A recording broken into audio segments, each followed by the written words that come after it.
Rome, holy city, blessed by pagan gods. Earthly capital of a glorious empire with a divine mission to conquer and rule. But Rome was to cast aside its pantheon of idols to embrace a revolutionary new faith from the East that would change its classical skyline forever.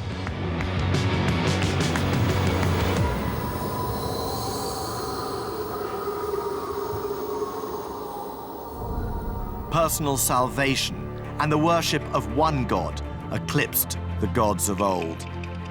Soon after the crucifixion of Jesus, his message started to spread, but there was nothing inevitable about its ultimate triumph. The followers of Christ were viciously persecuted. But the martyrdom of St. Peter gave Rome a new founding story and a divine mission for his successors, the popes. Rome became a vibrant center of Christian devotion, but it was the necessities of power that really decided its sacred destiny.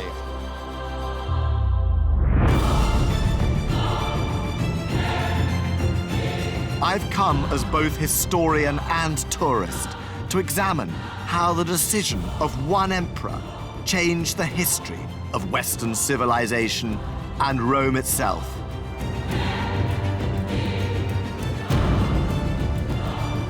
Its impact on the fabric of the city and on the lives of its citizens, nobles, and high priests. Abandoning paganism risked everything that Rome stood for, triggering confusion, violence, power struggles, and setting popes and emperors on a collision course.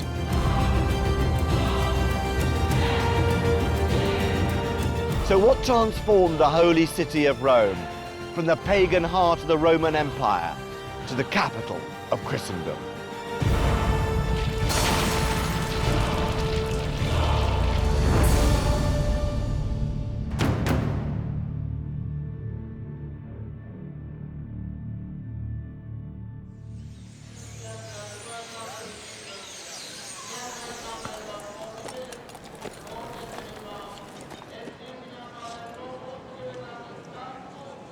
On the outskirts of Rome, a stadium once stood. Horse races were staged there to entertain emperors and citizens. But in 64 AD, the imperial racetrack became the site for a mass execution.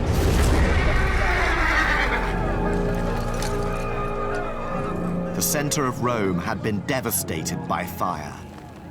Angry Romans wanted someone to blame.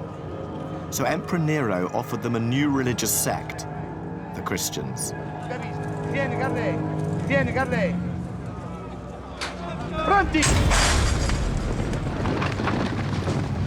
Some were torn to pieces by wild dogs. Others set on fire as human torches. And a few were crucified. Amongst them was Peter, a leader of the Christian mission in Rome and one of the original 12 disciples. Tradition says that out of respect for Jesus, he asked to be crucified upside down.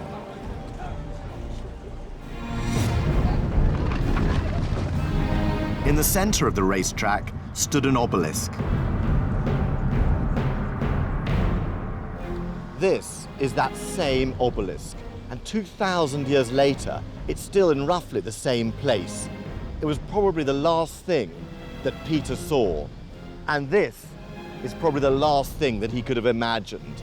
St. Peter's, the magnificent basilica, built in his honor and still towering over the city of Rome.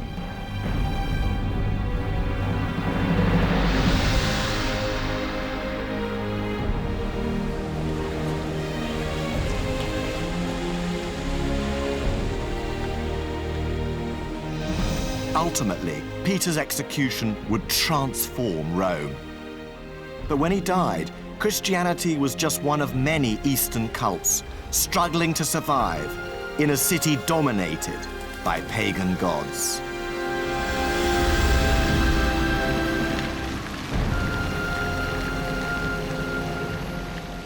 For 1,000 years, paganism had brought success and prosperity to the eternal city.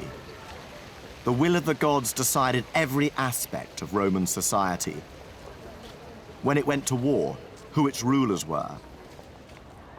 Paganism had brought Rome domination of the ancient world.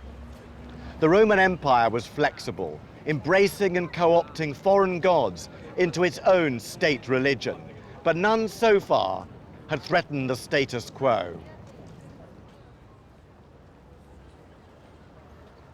But Christianity was radically different.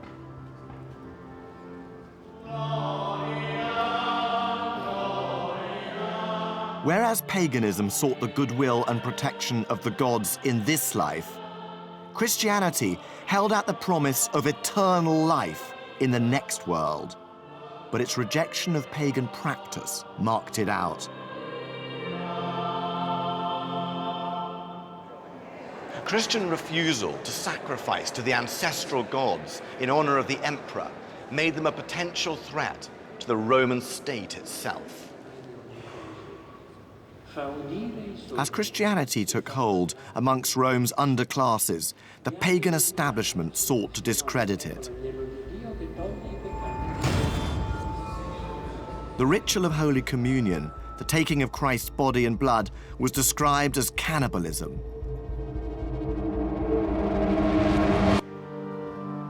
Yet, meeting in secret, the Christian community began to grow. Historian Alexander Ethers is taking me to one of Rome's remaining house churches from the 2nd century. What took place in private dwellings like this would sow the seeds of Rome's unique Christian future. So what was the early church in Rome really like?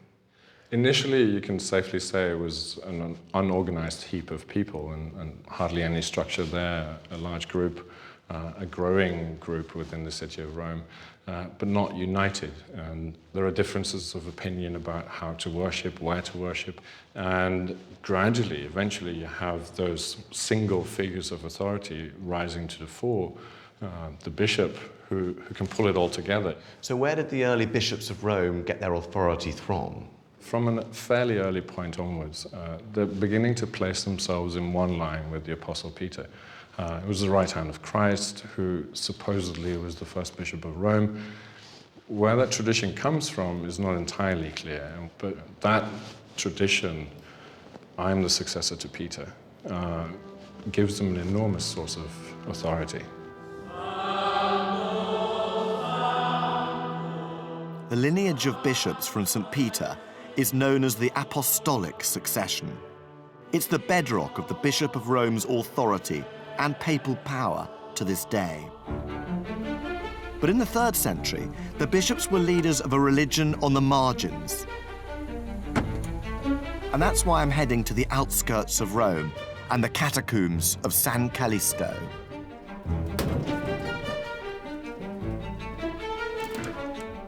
Deep within its maze of underground corridors, there's something hard to find and yet very important.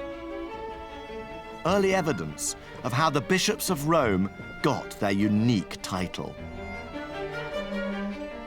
This reads PP, which stands for Papa or Pope, and it's the first example we have of an inscription that refers to the bishops of Rome by that title.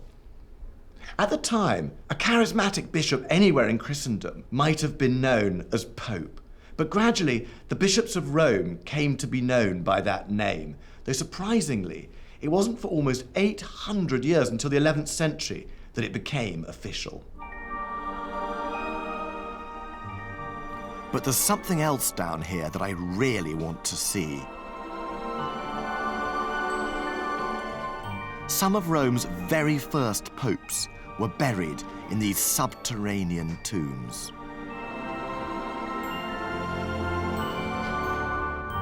What an extraordinary room this is.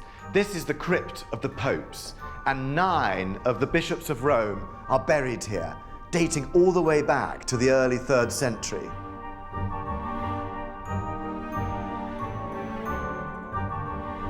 It's an extraordinary thought that these men were the leaders of Christianity right at the very beginning, long before the papacy became the office of power, magnificence, and wealth that we know today.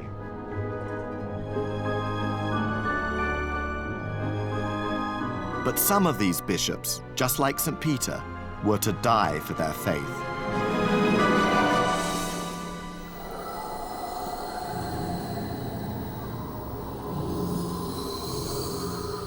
Sixtus II was celebrating Mass right here at the altar when Roman soldiers burst in. When they drew their swords, the entire congregation competed to offer themselves for the honour of martyrdom, at which Sixtus pushed himself forward, bared his neck, and begged them to take his head.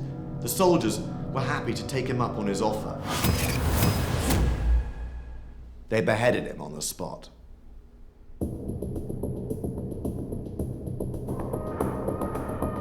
The persecution of the Christians wasn't constant. When the Roman Empire prospered, the church was reluctantly tolerated. But in the mid-3rd century, the empire tottered on the edge of catastrophe.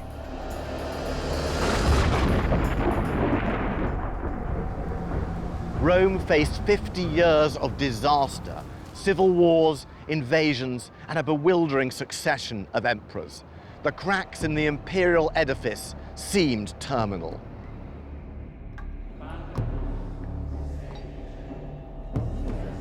Some emperors believed that Rome was being punished for turning a blind eye to the Christians.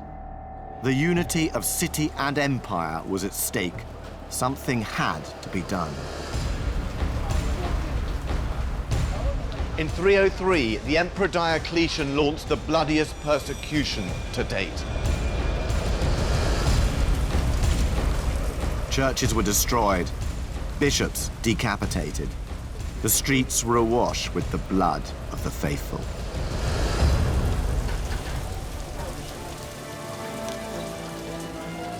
But the killings failed. The persecutions merely served to promote and advertise the faith of the martyrs. The flame of Christianity could not be extinguished. Diocletian's victims would forever leave their mark on Rome. And remarkably, one has been preserved to this day. This figure, one of the city's least known but macabre sights, appears to be a statue. But closer inspection reveals something far more spine-chilling. When at first you look at this, you think this must be a waxwork. But when you look a little closer into the slightly open mouth, you see through the open lips of the skeleton. And if you look at the hands on the outside, they appear to be wax.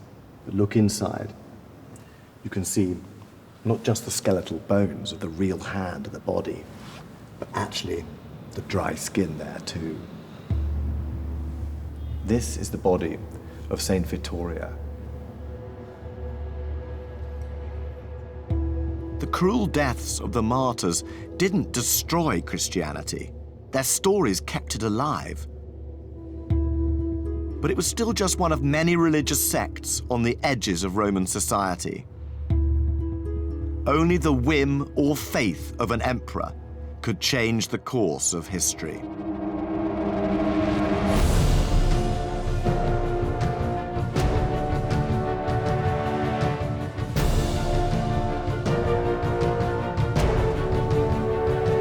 Emperor Constantine was a ruthless general who slashed his way to power.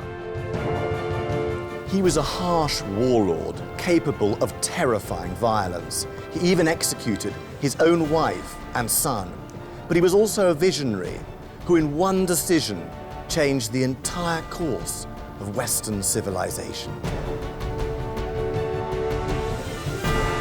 No one knows for sure why Constantine chose to embrace Christianity.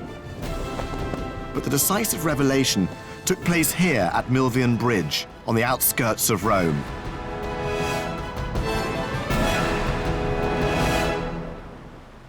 The overextended empire had been split in two, east and west.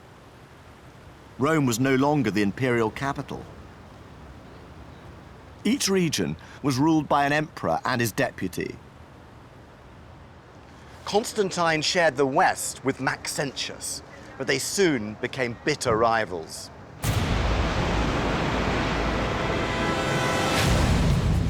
In 312, Constantine had cornered Maxentius's forces on the banks of the Tiber.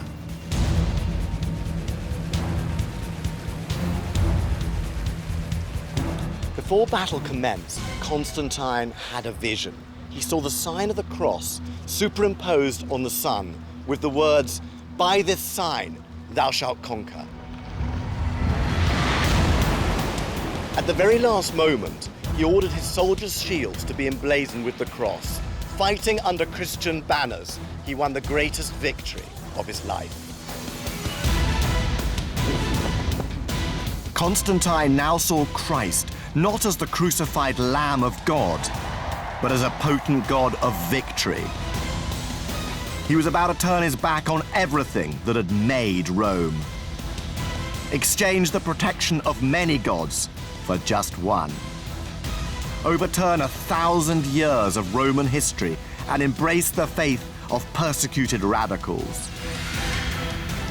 But could Rome withstand this revolution? Constantine was willing to take that gamble. But while an emperor could change his religion overnight, Rome's pagan citizens would take longer. The arch built to mark Constantine's victory shows how controversial this change of policy was.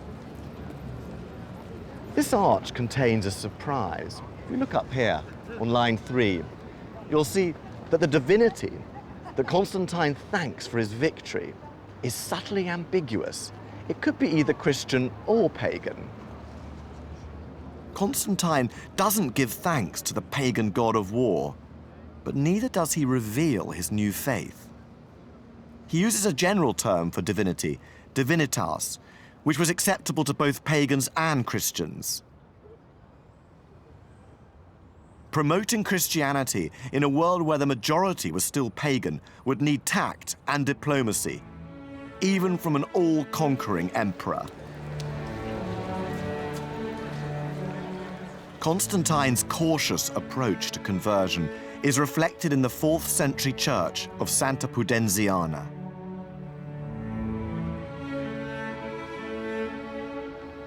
The facade of this church wouldn't have looked at all out of place in pagan Rome. It's a basilica, literally a king's hall. And this was the typical rectangular building of Roman public life where emperors and governors held court. The need to fit in is further revealed when you step inside. The image of a humble savior has received a grand Roman makeover.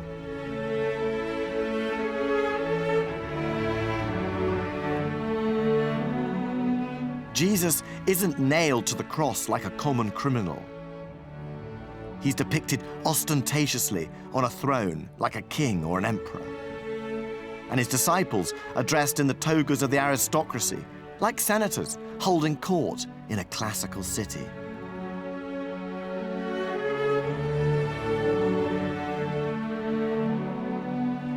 Pagan Romans coming in here wouldn't have been shocked or put off by anything they saw. But this wasn't the lower-class radical religion of the early church. This was imperial Christianity, designed to impress and attract Romans high and low.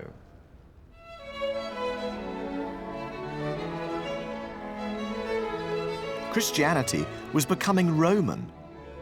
Rome was becoming Christian. But Rome's rebirth as a sacred city of Christendom required a transfer of holiness from Christianity's first holy city. Constantine dispatched his mother Helena on a pilgrimage to Jerusalem. Helena returned with a precious collection of Christian relics. And I'm just about to witness the most monumental treasure of them all.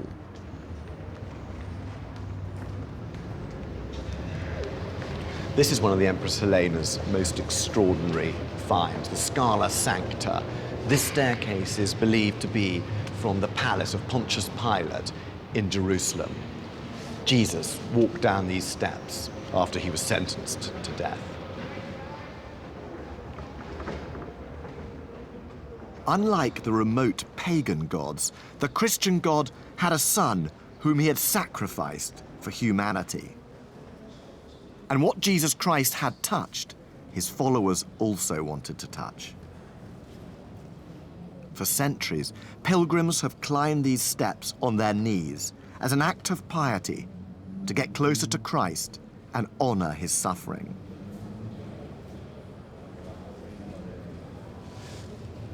It's not often in our secular age that you see a place of such intense, passionate devotion. But this tells you something about Rome as a holy city. A holy city is a place where God meets man. And that is exactly what these pilgrims are doing.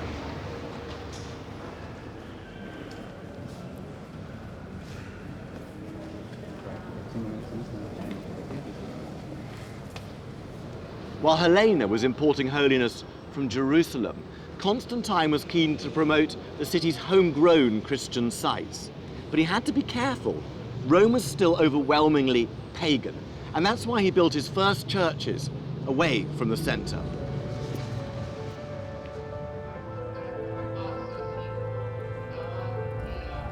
Constantine built 7 churches in Rome, but one took on supreme importance. Nero's circus had become a holy place for Rome's Christians as the location of Peter's crucifixion and burial. A simple shrine had been erected over his grave. Constantine recognized the importance of the site, a direct link between Rome and Jesus Christ himself through his right-hand man, Peter. So Constantine decided to build his biggest basilica over Peter's tomb.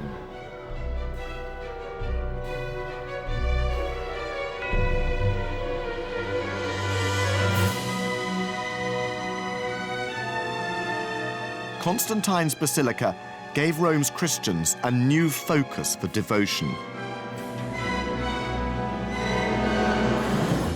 It stood for over 1,000 years, until it was rebuilt during the Renaissance.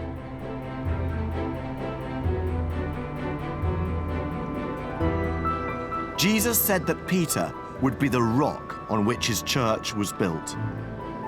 Constantine's basilica literally fulfilled that prophecy.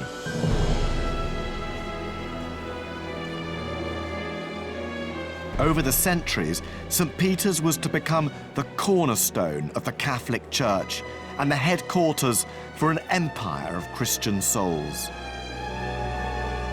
But when Constantine commissioned it, it was still an act of wishful thinking.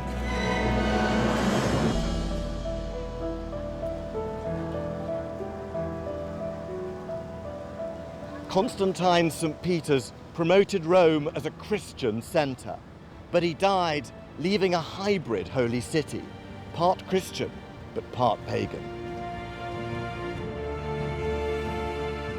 The temples of the old gods still dominated the skyline. Pagans still dominated the city.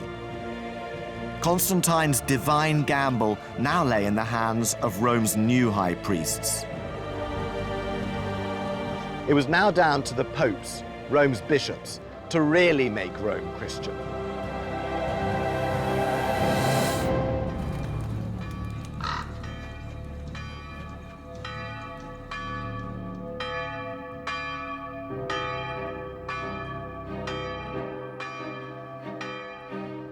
Before Constantine, Rome's bishops had been persecuted leaders. Now, they were important officials with real influence. One pope, Damasus I, reveled in this new status.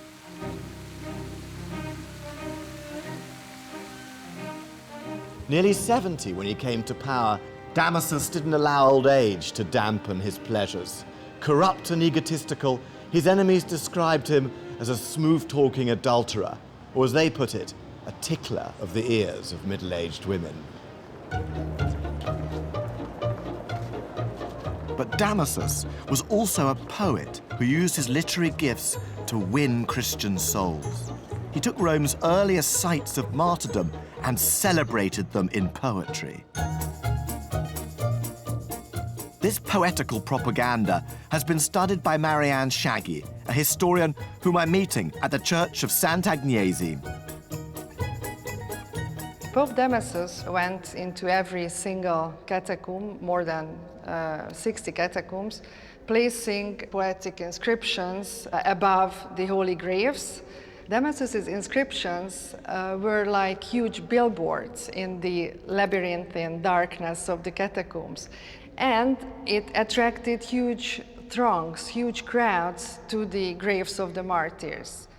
What was Damasus's impact on the church? Damasus understood and saw the power radiating from the holy ashes and the holy relics, and therefore he wanted to put the stamp of the church on these tombs of the martyrs.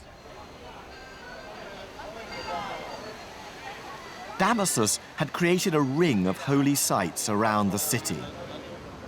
But Christianity faced a stiffer challenge in the center of Rome.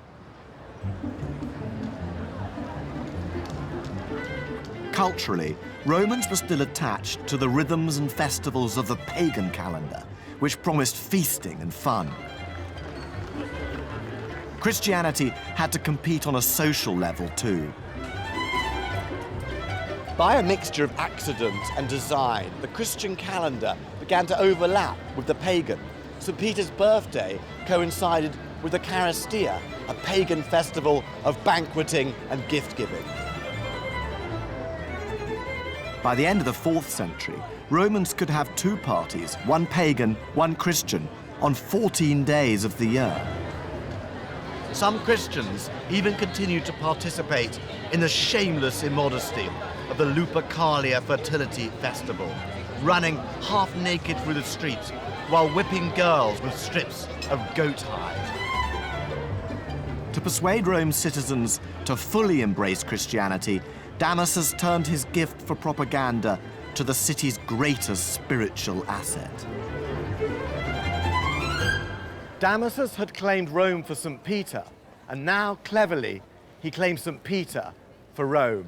St. Peter had been martyred in Rome, and therefore he was a Roman citizen. And this gave his direct heirs, the bishops of Rome, special authority. By commandeering St. Peter's legacy for the city, Damasus asserted Rome's primacy in the wider church and enhanced the status of Christianity at home.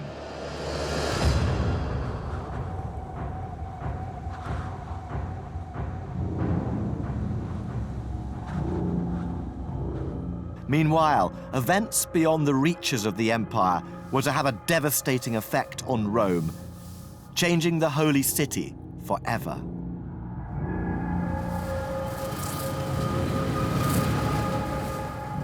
By the beginning of the 5th century, barbarian tribes were on the move. The Huns migrated into Central Europe, displacing the Germanic Goths, who became refugees on the borders of the Roman Empire. Defenseless and hungry, the Goths were forced to trade their own children for food, but the Romans sold them dog meat.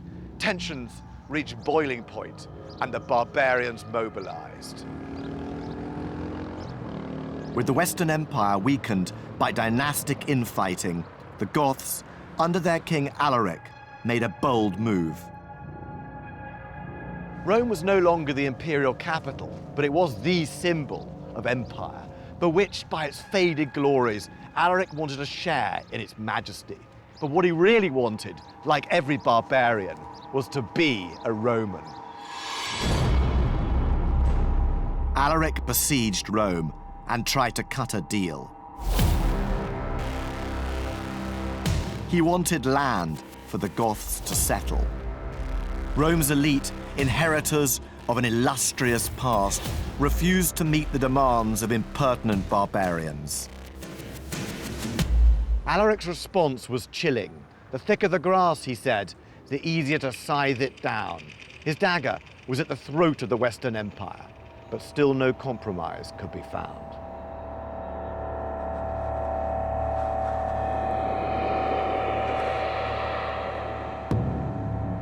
Starvation set in. The Romans couldn't bury their dead inside the city walls, so putrefying bodies littered the streets.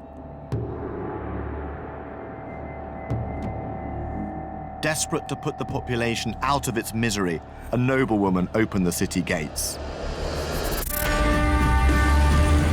Alaric's 40,000 Goths burst in. Mansions were plundered, the rich were tortured to give up their treasure, and those who couldn't flee were terrorized or killed, their women raped. The Goths were Arians, a sect of heretical Christians, so they showed some restraint. They respected the sanctity of the holy sites. St. Peter's was left unscathed, and by the standards of barbarian sackings, this one was less barbaric than expected.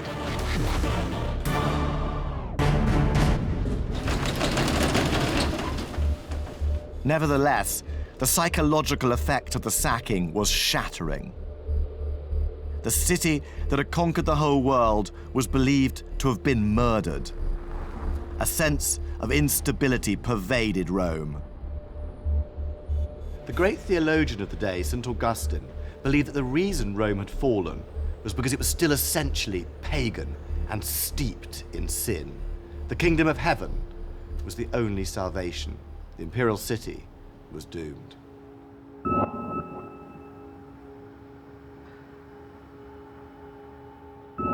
Rome's mythological past, its founding fathers Romulus and Remus, couldn't be erased.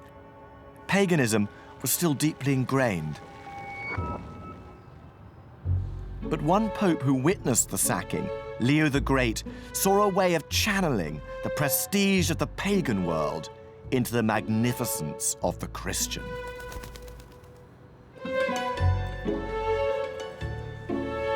To find out how Leo shaped the Christian identity of Rome, I'm meeting historian Michel René Saltzman. Michel, how did Pope Leo promote Christianity in a city that still had such a strong classical Roman tradition? Leo was very proud of the Roman tradition in the pagan past. He's the first pope to actually mention Romulus and Remus and to take pride in the Roman Empire in one of his sermons. But a better empire, a stronger empire, a greater empire resides with Christ. And so he is very involved in maintaining the physical fabric of the city, but as a Christian center. So what was Leo's personal relationship with St. Peter? Leo felt very intimately connected to St. Peter. Of course, every bishop could claim that their authority comes from Peter, the very first bishop of Rome. But Leo makes it a very intimate tie. In his ordination sermons, he talks about Peter's spirit almost living through him. And I think it's very telling that when Leo is buried, he is the first pope buried in St. Peter's. So that tie, that intimate tie, lives on forever. Leo had exploited the unique link between Rome and St. Peter to mobilize the Christian spirit of the city. But it was also a reminder to the wider church that bishops of Rome were the ultimate authority in Christendom. And this new confidence was reflected in the center of the city. In just over a century since the time of Constantine, the pagan city was now infused with the spirit of St. Peter. Pristine, lavishly decorated churches overshadowed the temples to the old gods. Rome now had the skyline of a Christian capital. One God, one credo, one pope. But with spiritual authority concentrated in one figure, Rome's fate was now bound to one man. A good pope could lead the holy city to further glory. A bad pope would spell disaster.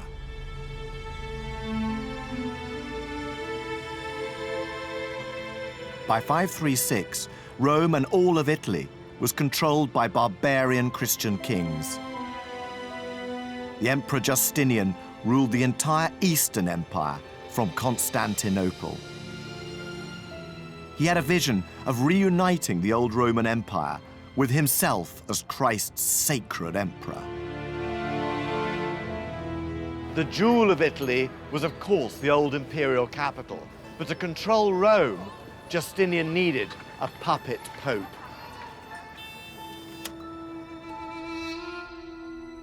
So he cut a deal with Vigilius, the greedy papal ambassador to the east. Vigilius agreed to be Justinian's pope in return for the sum of 700 pounds of gold.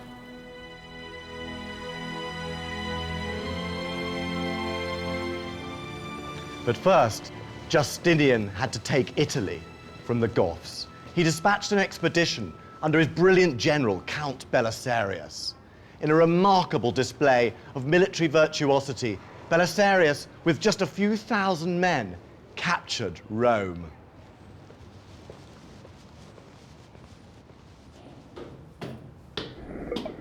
Justinian ousted the old pope and installed Vigilius. Everything seemed to be going according to plan. Vigilius now regarded himself as the direct heir of St. Peter. Justinian, Christ's vice-regent on earth, had little time for self-promoting bishops. The two were on collision course. Vigilius tried to assert Rome's authority, but he was ineffectual, pleasing nobody. Eventually, Justinian's patience snapped. He kidnapped the Pope and sent him back to the east. As the Pope's boat left the Tiber wharf, his reputation was in tatters. The crowd threw stones and yelled insults. Vigilius was even more humiliated in Constantinople. He called a council of bishops, but it descended into a brawl. Vigilius sought refuge in the palace church. He clung to the altar, but was dragged out by his beard and forced to sign a document recognizing Justinian's supremacy. Justinian's attempt to harness Rome's holy authority had all but destroyed it. The papacy had hit its lowest point, and the city would follow.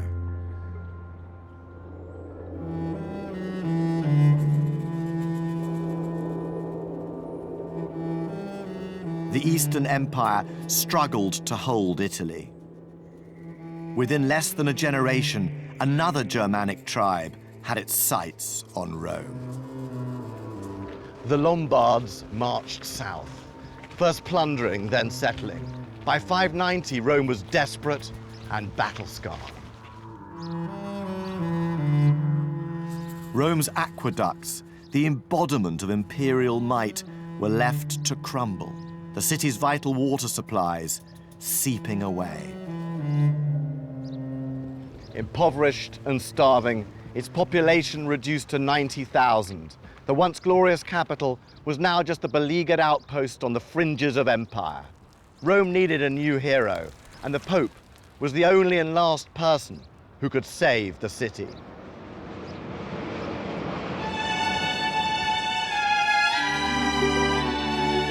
Cometh the hour, cometh the man.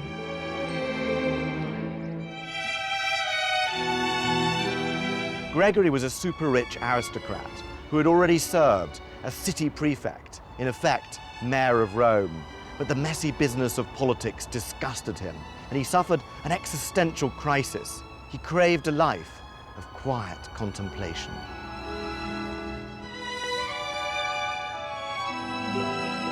Resigning his city post, he withdrew to the family mansion here on the Cælian Hill, which he converted into a monastic community. A church dedicated to Gregory, Gregorio Magno, now stands on the same site. And his spirit lives on in the custodians of the church, the monks of the Camaldolese order.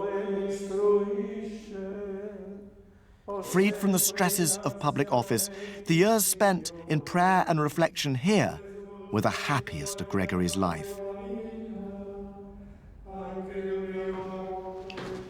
This is said to be Gregory's monastic cell, but there's a feature of this room that a lot of visitors miss. That's behind this grille. If you open it, look inside, there's just room in there for a small man to sleep. This is a very serene place, and it must have seemed as if Gregory would never return to the dirty world of power and intrigue. But Gregory's seclusion was short-lived.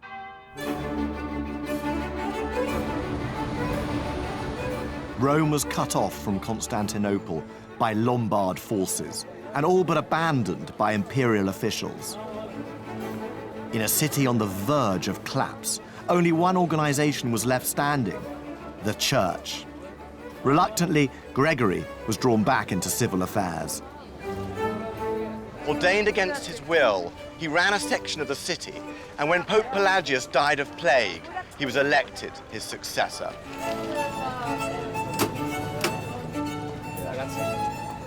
Gregory took charge of running the city, and he proved to be brilliant at planning, finance, and diplomacy. He bought a truce with the Lombards and paid the wages of the military. Buongiorno. Pizza, prego. He donated his estates in southern Italy and Sicily to the Church and used them to feed the hungry Romans. Gregory set up welfare centers across the city, and he himself dined with 12 poor people every day.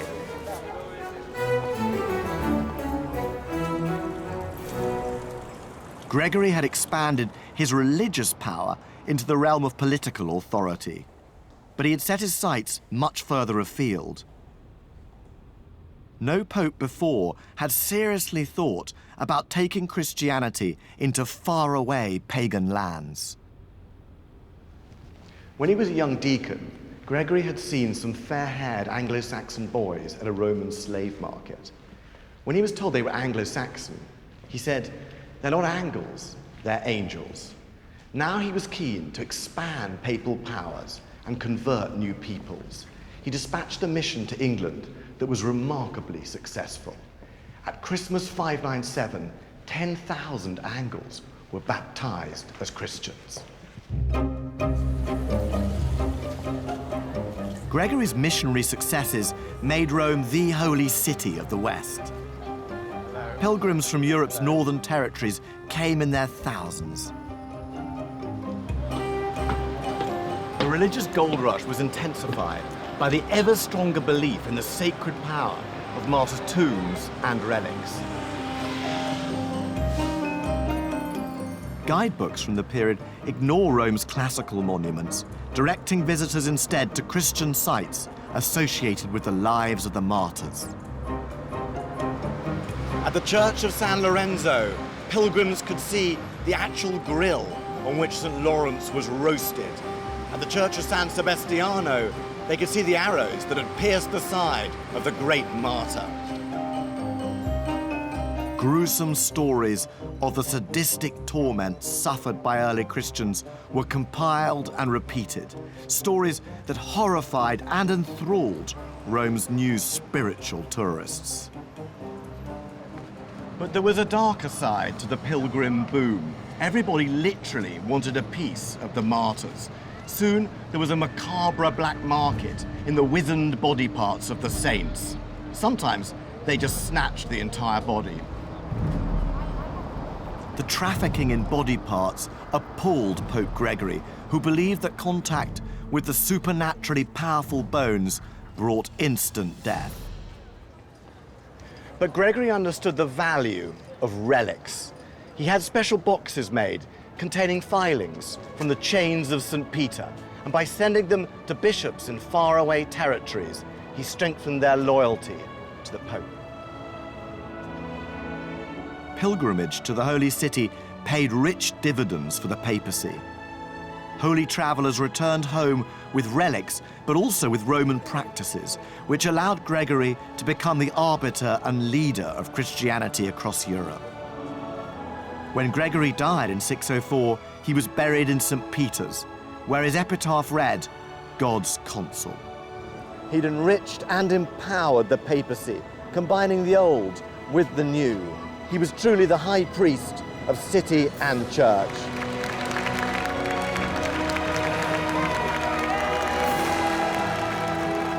The Pope now headed the most influential organization in Western Europe, and Rome was its power base. The modern papacy, as we know it, was taking shape.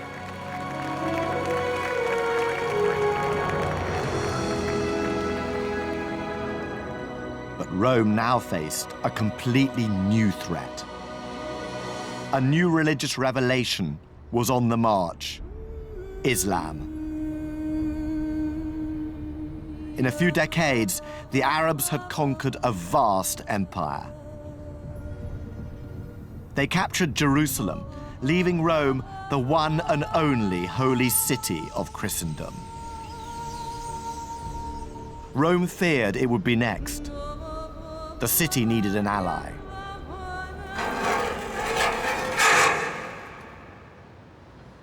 Charlemagne, king of the Franks, was a gifted soldier-statesman who had conquered much of Western and Central Europe. But he aspired to the highest crown of all, Roman emperor. As a devout Christian, he craved Rome's stamp of approval. But he didn't need to conquer Rome. Rome would come to him. On the 25th of April, 799, Pope Leo III was near here on his way to the church of San Lorenzo in Lucina when he was ambushed by armed retainers of the previous pope. They tried to gouge out his eyes and slice off his tongue. Pope Leo needed Charlemagne's protection from his rivals and from the threat of Arab and Lombard invasion. And Leo could offer Charlemagne the one thing he didn't already have. There was a story told in this fresco that Pope Sylvester had healed Constantine the Great of leprosy. Sylvester's reward was Constantine's conversion to Christianity. But that wasn't the only thing that Constantine was said to have given the Pope. Pope Sylvester is in firm control. He's sitting on his throne, and there's the Emperor Constantine, kneeling and compliantly surrendering his crown to the dominant Pope. This account was a complete fabrication, but it allowed Leo to invent a new tradition, the power of popes to anoint emperors. On Christmas Day 800, Charlemagne arrived to celebrate Mass in St. Peter's. He knelt down before the tomb.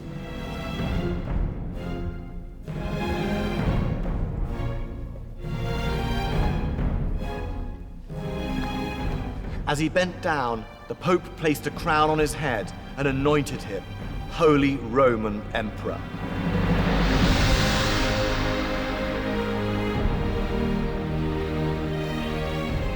The new imperial alliance seemed to increase papal authority and protect Rome. But actually, it was flawed from the start. The popes believed that they were the ultimate source of political and religious authority, so only a pope could crown an emperor. But the emperors believed that they were the supreme power, so an emperor could appoint the pope, whose job it was to crown him. The deal didn't live up to its promise.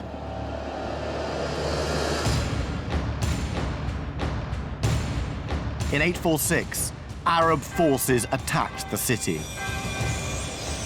For the first time, St. Peter's Basilica, the essence of Rome's sanctity, was wrecked and looted.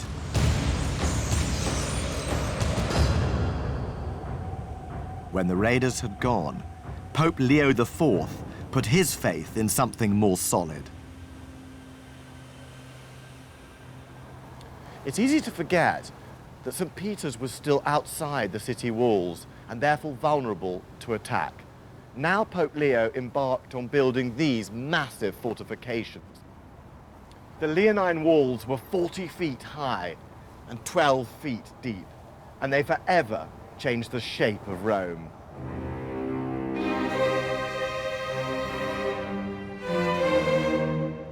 source of Rome's divine power was now not just sanctified, but fortified.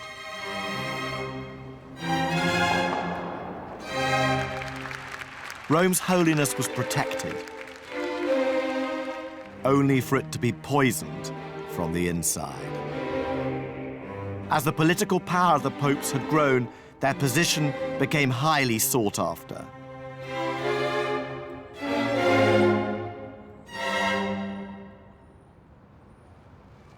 The papacy became the prize and plaything in the blood-spattered power struggle between competing Italian families. Several popes were murdered here at the Castel Sant'Angelo, once the mausoleum of the Emperor Hadrian, and now the fortress, prison, and torture chamber of the papacy.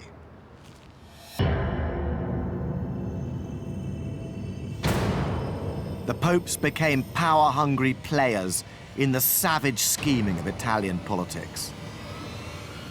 And their abuse of papal authority dragged the Holy City into its darkest period yet.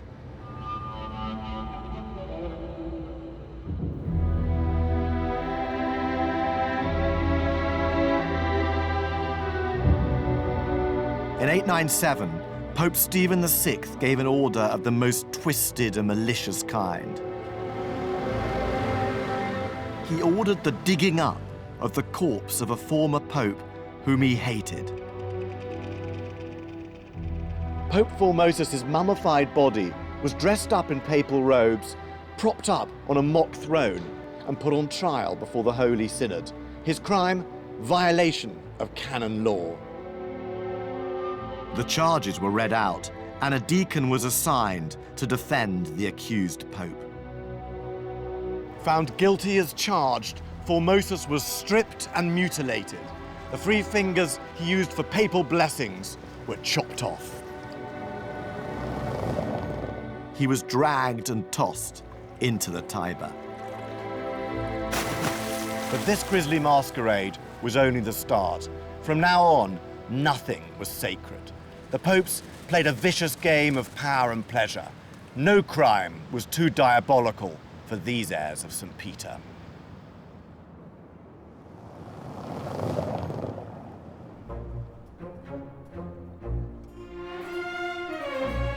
In the early 10th century, the papacy became dominated by one aristocratic family, the debauched and merciless house of Theophylact.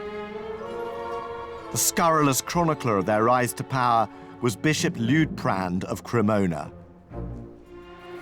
Luitprand doesn't exactly hold back, especially with the women of the family, who are described without exception as a tribe of sex-mad megalomaniacs.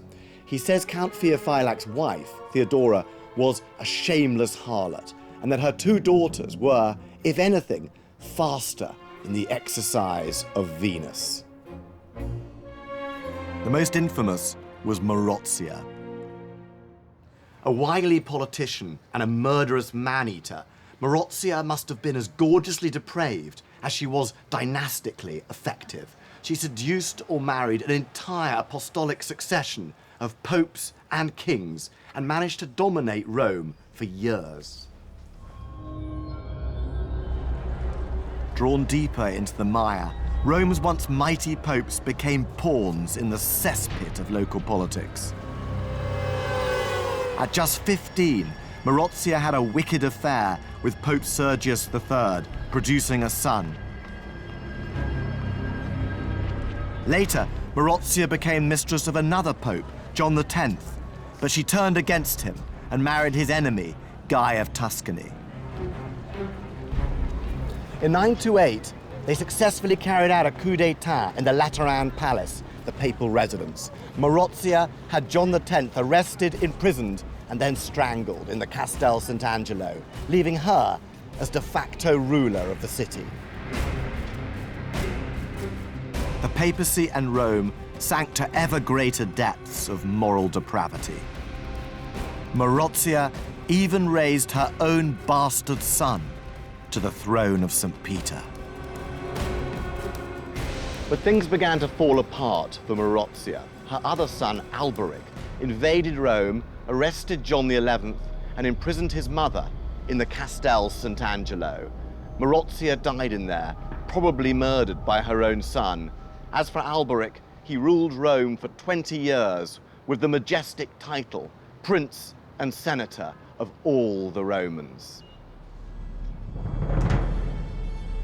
The Holy City was on its knees.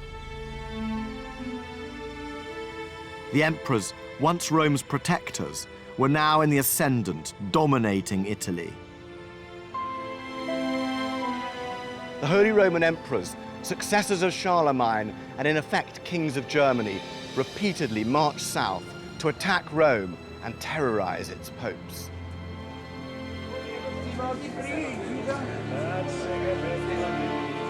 Only a few popes had the strength to fight back by reinvigorating papal authority and the sanctity of the city. In 1075, Pope Gregory VII took a stand. He published the Dictatus Papae that declared the absolute supremacy of the papacy and Rome. From now on, emperors would bow to popes. Gregory's posturing infuriated the German Emperor Henry IV. He deposed the Pope. But Gregory hit back, excommunicating Henry, in effect stripping him of all his powers.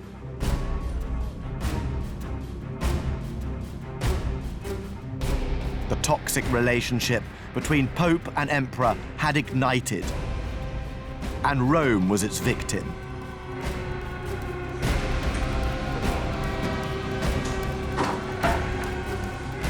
Gregory allied himself with the Normans, but when they occupied the city in 1084, things turned violent. Rome became a blazing inferno.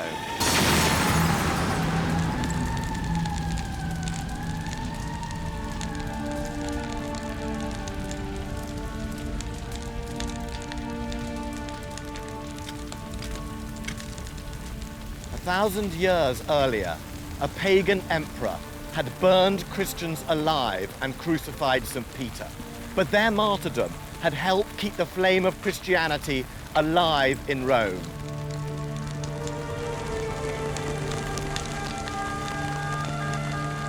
Constantine had taken an underground religion and staked all of Rome's glory on its success. Now the ambitions of a pope had brought ruin on the Holy City. The popes were to abandon Rome altogether and seek the protection of the kings of France. It seemed like the end. After 2,000 years as head of the world, the capital of emperors and popes, the very definition of sacred power, the city blessed by God was now cursed by invasion, intrigue, and depravity. Its sanctity debased. Holy no more. Time had run out for the eternal city.